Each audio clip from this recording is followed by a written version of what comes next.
오늘의 단어 배. 영상을 보면서 미녀와 야수 이야기 속에는 어떤 배가 나오는지 찾아보세요. 옛날 어느 마을에 상인이 살고 있었어요. 큰 부자였던 상인에게는 딸 셋이 있었어요. 그의 딸들은 모두 예뻤지만 그 중에서 막내딸이 가장 예뻤어요. 부자였던 상인은 가진 돈을 모두 날려버리고 시골에 있는 작은 집만 남았어요. 어느 날 상인의 물건을 가득 실은 배가 항구에 도착한다는 편지가 왔어요. 첫째 딸과 둘째 딸은 예쁜 보석이며 옷들을 사달라고 했어요. 그러나 벨은 아무것도 요구하지 않았어요. 벨, 너는 갖고 싶은 게 무엇이냐? 아버지가 묻자, 아버지, 저는 장미꽃 한 송이면 좋아요. 그렇게 상인은 장사를 하러 떠났어요. 상인은 다시 큰 부자가 될 것이라 기대했지만 항구에 도착한 상인은 그만 다시 빈털터리가 되고 말았어요. 힘없이 다시 집으로 돌아오던 상인은 숲속에서 길을 잃고 말았어요. 춥고 배가 고픈 상인은 한참을 숲속을 헤매이다가 아름답고 커다란 성을 발견하고는 그 성 안으로 들어갔어요. 실례합니다. 아무도 없어요? 상인이 조심스럽게 성 안으로 들어가니까 성 안에는 따뜻하고 맛있는 음식이 가득 차려져 있고 사람은 아무도 없었어요. 너무 배가 고팠던 상인은 차려진 음식을 맛있게 먹었어요. 그리고 포근한 침대 위에서 쿨쿨 잠이 들었어요. 다음 날 아침에 상인이 집으로 돌아가려고 성 밖으로 나왔는데 정원에 예쁜 장미가 많이 피어 있었어요. 상인은 막내딸 벨을 줄 생각으로 장미꽃 한 송이를 꺾었어요. 그 순간 무섭게 생긴 야수가 나타났어요.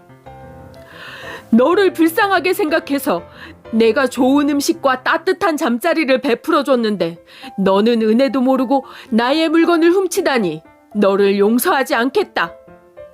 야수는 크게 화를 냈어요. 정말 잘못했어요. 딸아이 줄 생각에 그만 꽃을 꺾었습니다. 용서하세요. 딸이 있다고? 그 딸이 이곳에 와서 너 대신 죽는다면 너는 살려주겠다. 그러나 만약 딸이 오지 않겠다고 하면 너는 반드시 돌아와야 한다. 상인은 집으로 돌아왔지만 슬픈 얼굴로 눈물만 흘렸어요. 아버지, 왜 우세요? 벨이 물었어요. 상인은 성에서 있었던 일을 모두에게 말했어요.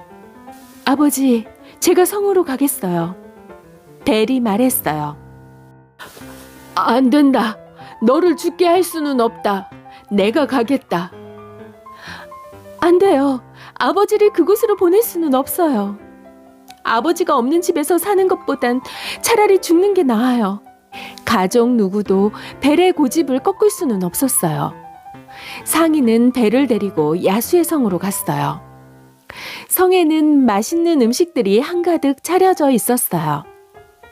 벨은 아버지가 걱정하실까봐 음식을 맛있게 먹었어요. 그리고 야수가 나타났어요. 아버지를 대신해 죽겠다고 오다니 참으로 착한 아가씨로군요.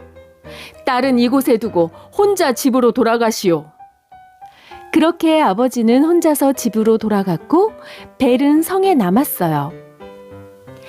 벨은 이제 곧 자신은 야수에게 잡아먹힐 것이라 생각했어요.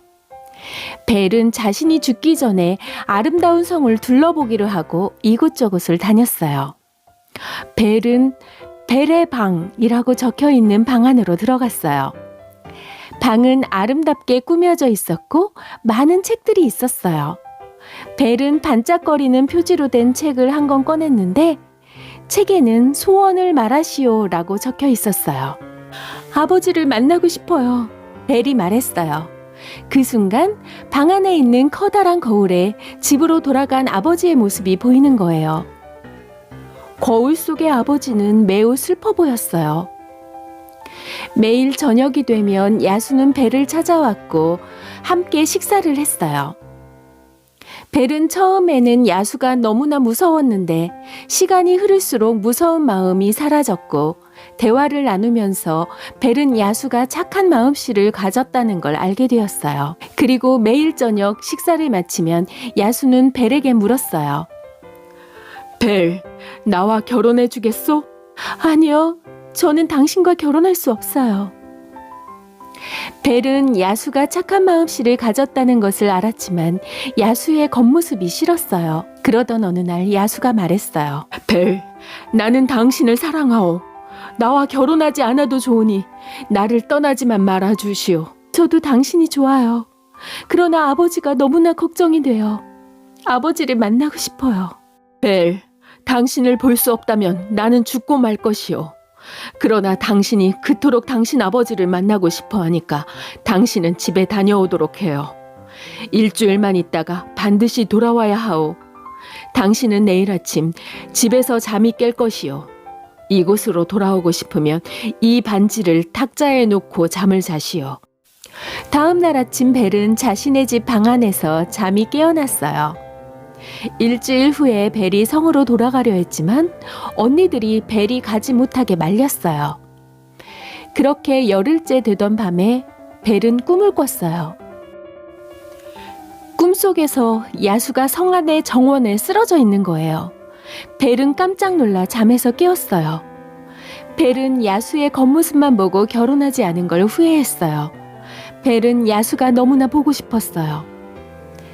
벨은 야수가 준 반지를 탁자에 두고 잠을 잤어요. 벨은 야수의 성에서 잠을 깼고 그를 찾으러 정원으로 나갔어요. 정원 한쪽에 정말로 야수가 쓰러져 있는 거예요. 벨은 야수에게로 달려갔어요. 야수님, 당신을 사랑해요. 제발 죽지 마세요. 저와 결혼해 주세요. 벨은 울면서 말했어요. 그 순간 야수가 멋진 왕자님으로 변했어요. 나는 이웃나라의 왕자였소. 나는 나쁜 마법으로 야수가 되었던 거요. 당신이 나의 겉모습이 아닌 나의 마음씨를 보고 사랑해줬기 때문에 마법에서 풀려났어. 멋진 왕자와 아름다운 벨은 결혼을 해서 오래오래 행복하게 잘 살았다고 합니다.